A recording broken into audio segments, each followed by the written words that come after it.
အားလုံးပဲမင်္ဂလာပါခင်ဗျာကျွန်တော်ရဲ့ဇာနီအောင် YouTube နဲ့ Facebook Channel လေးကနေပြီးတော့ပြန်လည်ကြိုဆိုလိုက်ပါတယ်ကျွန်တော်နာမည်ကတော့ဇာနီအောင်ပါကျွန်တော်ကတော့ Distribution ရဲ့ Warehouse တစ်ခုမှာ Manager ရာထူးဖြစ်အလုပ်လုပ်ကိုင်လျက်ရှိပါတယ် Lean Management ရဲ့အခြေခံမူတွေကလူချင်းမင်းတို့ရဲ့လုပ်ငန်းခွင်ကိုတိုးတက်အောင်ဘယ်လိုကူညီပေးနိုင်လဲဆိုတာကိုကျွန်တော်တို့လေ့လာမှာဖြစ်ပါတယ် Lean Management ကကျွန်တော်တို့ရဲ့လုပ်ငန်းခွင်အတွင်းကလုပ်ငန်းစဉ်များကိုသာမကပဲလူတွေရဲ့စိတ်သဘောထားကိုပါပြောင်းလဲပေးနိုင်တာကိုကျွန်တော်တို့တွေ့မြင်ရမှာဖြစ်ပါတယ်အဲ့ဒါကြောင့်ဒီ channel လေးမှာတော့လူချင်းမင်းတို့အနေဖြင့် warehouse တွေစက်ရုံတွေ godown တွေ distribution ဌာနတွေဒါမှမဟုတ်ရုံးလုပ်ငန်းတွေမှာပဲလုပ်ကိုင်နေသည်ဖြစ်စေလူချင်းမင်းတို့ရဲ့လုပ်ငန်းခွင်အတွင်းလက်တွေ့အသုံးပြုနိုင်မယ့်နည်းလမ်းတွေနဲ့လုပ်ငန်းခွင်တိုးတက်ရေးအတွက်ဆောင်ရွက်ရမယ့်နည်းလမ်းတွေကိုကျွန်တော်ရဲ့ channel လေးကနေပြီးတော့မျှဝေပေးသွားမှာဖြစ်ပါတယ်အဲ့ဒါကြောင့်လူချင်းမင်းတို့ရဲ့အလုပ်ဒါမှမဟုတ်လုပ်ငန်းခွင်အတွင်း Lean process ကိုဘယ်လိုလိုက်နာကျင့်သုံးဆောင်ရွက်ရမလဲဆိုတာကိုအစစ်အစစ်လေ့လာလို့ပါကကျွန်တော်ရဲ့ channel လေးကို like and subscribe လုပ်ပြီးတော့နောက်တဲ့ဗီဒီယိုအသစ်တွေတက်လာတိုင်းသိရအောင်လို့ notification ခေါင်းလောင်းလေးကိုဖွင့်ထားပေးဖို့ကိုလည်းအကြံပြုပါရစေကျွန်တော်ဒီနေ့ဗီဒီယိုလေးမှာတော့ပထမဆုံးအနေဖြင့် Lean Management ဆိုတာကဘာလဲ Lean Management မှာကောဘယ်လိုအကြောင်းအရာတွေပါလဲဆိုတာကိုရိုးရိုးရှင်းရှင်းလေးပဲရှင်းပြပေးသွားမှာဖြစ်ပါတယ် Lean Manufacturing ကို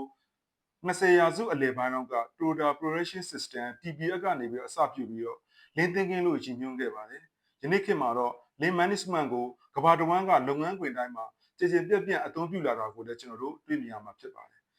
Lean Management ရဲ့ရည်ရွယ်ချက်ကအရန်ပဲရိုးရှင်းပါတယ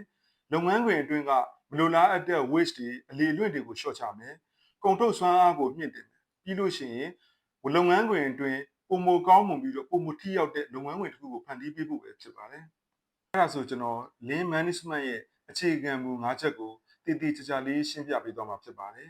အဲ့ဒါတွေကဘာတွေလဲဆိုလို့ရှိရင်နံပါတ်1 identify value နံပါတ်2 value stream mapping နံပါတ်3 flow နံပါတ်4 pull system နဲ့နံပါတ်5 perfection တို့ပဲဖြစ်ပါတယ်ပထမဆုံးအနေဖြင့် identify value ဆိုတာလေးကိုကျွန်တော်ရှင်းပြပေးချင်ပါတယ် identify value ဆိုတာကကျွန်တော်တို့တန်ဖိုးသတ်မှတ်ဖို့ပါ customer တွေအတွက်ဘယ်ဟာတွေရဲ့တန်ဖိုးရှိလဲဆိုတာကိုကျွန်တော်တို့သတ်မှတ်ရမယ်ပြီးလို့ရှိရင် customer တွေကဘယ်အရာကိုတန်ဖိုးထားလဲဆိုတာကိုလည်းကျွန်တော်တို့သိရှိဖို့လိုပါတယ်ဒါမှသာလျှင်ကျွန်တော်တို့လုပ်ငန်းခွင်အတွင်းကနေပြီးတော့ customer တွေတန်ဖိုးရှိတာလို့ကျွန်တော်ထုတ်လုပ်ပေးနိုင်မှာဖြစ်ပါတယ်လူချင်းမင်းတို့အနေနဲ့ကောလူချင်းမင်းတို့လုပ်ငန်းခွင်မှာ customer တွေဘယ်အရာတွေကိုတန်ဖိုးထားလဲဆိုတာကိုသိရှိမှသာလျှင် customer တွေအတွက်အကောင်းဆုံးကျွန်တော်တို့ဖြည့်ဆည်းပေးနိုင်မှာဖြစ်ပါတယ်ဥပမာအဖြစ်ပြောပြရမယ်ဆိုလို့ရှိရင် customer တွေကသူတို့မှာထားတဲ့ကုန်ပစ္စည်းတွေကို24နာရီအတွင်းရောက်ရှိအောင်ညှို့လွှင့်ထားတယ်ဆိုပါစို့လူချင်းမင်းတို့ရဲ့တင်းတွေနေတဲ့ပစ္စည်းအမှားမရှိအောင် picking process တွေ packing process တွေ dispatch process တွေကိုသတ်မှတ်ထားတဲ့ time frame အတွင်းပြီးအောင်လုပ်ဆောင်အောင်မှာဖြစ်ပါတယ်အဲ့ဒါမှပဲကျွန်တော်တို့ inventory accuracy ဖြစ်မယ် delivery on time ဖြစ်တဲ့အခါဒါ customer ရဲ့တန်ဖိုးထားတဲ့အရာတွေပဲဖြစ်ပါတယ်ဒုတိယအချက်အနေနဲ့ကတော့ကျွန်တော်တို့ value stream mapping ဖြစ်ပါတယ် value stream mapping ဆိုတာကကုန်ပစ္စည်းတစ်ခုကို customer ထံသို့ရောက်ရှိအောင်လုပ်ဆောင်ရတဲ့လုပ်ငန်းစဉ်အဆင့်ဆင့်ကိုကျွန်တော်တို့မြင်သာအောင်လို့ပြသပေးတာပဲဖြစ်ပါတယ်အဓိကအားဖြင့်တော့အလေလွင့်တွေ waste တွေဘယ်နေရာမှာရှိလဲဆိုတာကိုကျွန်တော်တို့သိဖို့ပဲဖြစ်ပါတယ်ဥပမာအဖြစ်ကျွန်တော်တို့ warehouse တစ်ခုရဲ့ process တွေကိုလေ့လာမယ်ဆိုကြပါစို့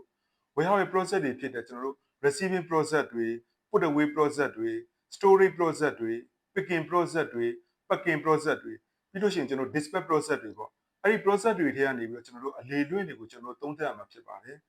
value stream mapping နဲ့ကျွန်တော်တို့ picking route တွေကိုပြန်စီလိုက်တဲ့အခါမှာဝန်ထမ်းတွေဦးကတနာရီအတွင်းကျွန်တော်3ချိန်ကနေပြီးတော့6ချိန်ထိတိုးလာတယ်ဆိုကြပါစို့အဲ့ဒါဆိုရင်ကျွန်တော်တို့က effective ဖြစ်တယ်လို့ဆိုနိုင်ပါတယ် flow ဖြစ်ပါတယ် flow ဆိုတာကကျွန်တော်တို့လုပ်ငန်းစဉ်အတိုင်းမှာကျွန်တော်တို့အတားအဆီးတွေနှောင့်နှေးကြမ်းကြမှုတွေမရှိစေပဲကျွန်တော်တို့ရဲ့လုပ်ငန်းစဉ်ကိုမြန်မြန်ဆန်ဆန်နဲ့ကျွန်တော်ချောချောမွေ့မွေ့ဆောင်ရွက်ဖို့ပဲဖြစ်ပါတယ်ဥပမာအဖြစ်ကျွန်တော်တို့ warehouse ထဲကိုပစ္စည်းတွေဝင်လာပြီဆိုလို့ရှိရင်ပထမဆုံးအနေနဲ့ကျွန်တော်တို့ receiving လုပ်ရမယ် label တွေကတ်ရမယ် picking process တွေ packing process တွေ dispatch process တွေကြားထဲကနေပြီးတော့အဲ့ဒီအဆင့်တွေတိုင်းမှာစောက်ဆိုင်ရတာတွေရှိလာတဲ့ခါလို့ရှိရင်ကျွန်တော်တို့ waste တွေဖြစ်နိုင်ပါတယ်အဲ့ဒါဆိုရင်ကျွန်တော်တို့အနေနဲ့ product flow တွေကြန့်ကြာမှုမရှိပဲမြန်ဆန်အောင်လို့ကျွန်တော်တို့ဆောင်ရွက်ရမှာဖြစ်ပါတယ်အဲ့ဒါဆိုရင်ကျွန်တော်တို့က warehouse အတွင်းမှာ FIFO line တွေ fast moving product zone တွေတည်ဆောက်မယ် conveyor belt တွေ cut system တွေသုံးပြီးတော့ material flow တွေမြန်ဆန်လာအောင်လို့ကျွန်တော်တို့ဆောင်ရွက်ရမှာဖြစ်ပါတယ်ဒီလိုအချက်တွေကိုကျွန်တော်တို့ဆောင်ရွက်လိုက်တဲ့အခါမှာတော့ကျွန်တော်တို့ရဲ့ process flow တွေကချောမွတ်ပြီးတော့မြန်ဆန်လာမှာကိုကျွန်တော်တို့တွေ့မြင်ရမှာဖြစ်ပါတယ်နောက်ဆုံးရလဒ်အနေနဲ့ကျွန် ကျွန်တော်တို့ရဲ့ picking time တွေက15မိနစ်ကနေပြီးတော့10မိနစ်ထိရောကြလာမှာကိုလည်းတွေ့မြင်ရမှာဖြစ်ပါတယ်။ oral accuracy အနေနဲ့65ရာခိုင်နှုန်းကနေပြီးတော့68ရာခိုင်နှုန်းထိတိုးတက်လာတာကိုလည်းကျွန်တော်တို့တွေ့မြင်ရမှာဖြစ်ပါတယ်။ဆက်တော့တစ်ချက်အနေနဲ့ကတော့ကျွန်တော်တို့ pull system ဖြစ်ပါတယ်။ pull system ဆိုတာကကျွန်တော်တို့ပစ္စည်းတစ်ခုထုတ်လုပ်တော့မယ်ဆိုလို့ရှိရင် focus တွေပေါ်အခြေခံပြီးတော့ system တိုင်းထုတ်လုပ်တာမျိုးမဟုတ်ဘဲနဲ့ customer တွေရဲ့တကယ်လိုအပ်ချက်အတိုင်းထုတ်လုပ်တာမျိုးဖြစ်ပါတယ်။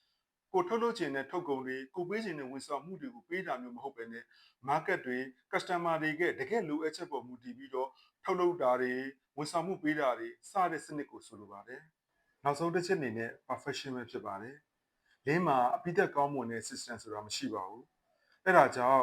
continuous improvement ကင်ဆန်နဲ့ကျွန်တော်တို့အမြဲတိုးတက်နေအောင်ဆောင်ရွက်ဖို့ပဲလိုပါတယ်။လင်းဝဲရောက်တိုင်းမှာ process တိုင်းကိုတိုင်းတာပြီးတော့လိုအပ်တဲ့လိုပြည်ပြင်ပြောင်းလဲမှုတွေလုပ်ဆောင်ရင်တိုးတက်အောင်ဆောင်ရွက်ဖို့ပဲဖြစ်ပါတယ်။ကျွန်တော်တို့တစ်နေ့တစ်ရက်ထင်နေတော့ပြည်ပြင်ပြောင်းလဲမှုတွေမလုပ်နိုင်ပါဘူး။အဲဒါကြောင့်